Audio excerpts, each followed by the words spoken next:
আমি জীবিত হয়ে গেলাম। আবার আরেক ফেরেশতা আসলো, এসে রুহটারে নিয়ে উড়াল দিল, শেষ। এই যে দুই কাঁধের দুই ফেরেশতা যে লেখালেখি করছে, কি করছে না করছে, ও খাতা বন্ধ করে উড়াল দিল।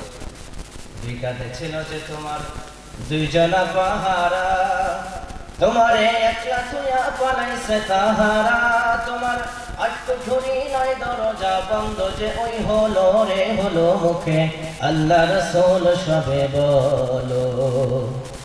দুয়ারে আইসা সে পালকি নাই রে গাও তুলো রে তুলো মুখে আল্লাহ রাসূল সবে বলো।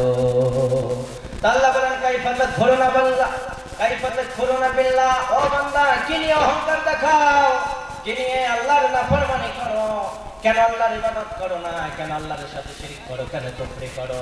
ওয়াকুম তোমার মাতা, তুমি যখন মৃত্যুর হালতে ছিলা, ফাহিয়াকুম তোমাকেই তো আমি জীবিত করেছি। আল্লাহ জীবিত করলেন, সময় ইমিতুকুম, আবার সময় মতো মরণ দিয়ে দেয়, সময় মতো রুহটা গেলেই শেষ, ঠিক না? এই যে রুহটা দেওয়ার পরে একটা আওয়াজ আসে, ধপ ধপ, এই যে আসে না একটা আওয়াজ, ধপ ধপ একটা আওয়াজ হয়।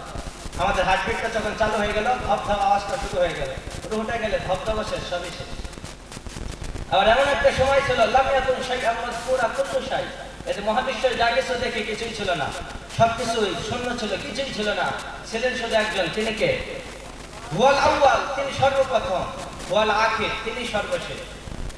কিছুই ছিল না মহাবিশ্বের মধ্যে, সবকিছু আল্লাহ তাআলা এক মহা বিস্ফোরণের মাধ্যমে সৃষ্টি করলেন। বিজ্ঞানে বলে ঠিক, একটা মহা বিস্ফোরণের মাধ্যমে, একটা আওয়াজের মাধ্যমে মহাবিশ্বকে সৃষ্টি করা হয়েছে। নাম দেয় বিগ ব্যাং। কি নাম দেয়? বিগ ব্যাং, যে এক মহা বিস্ফোরণের মাধ্যমে সৃষ্টি হয়েছে। ওই আওয়াজটা ছিল আল্লাহ তাআলার কুল। আল্লাহ তাআলার আওয়াজ কে ছিল? কুল। আল্লাহ বলেন হয়ে যাও, ফায়াকুন, সব হয়ে গেল। আল্লাহ কিছু ইচ্ছা করলেই হয়ে যায়।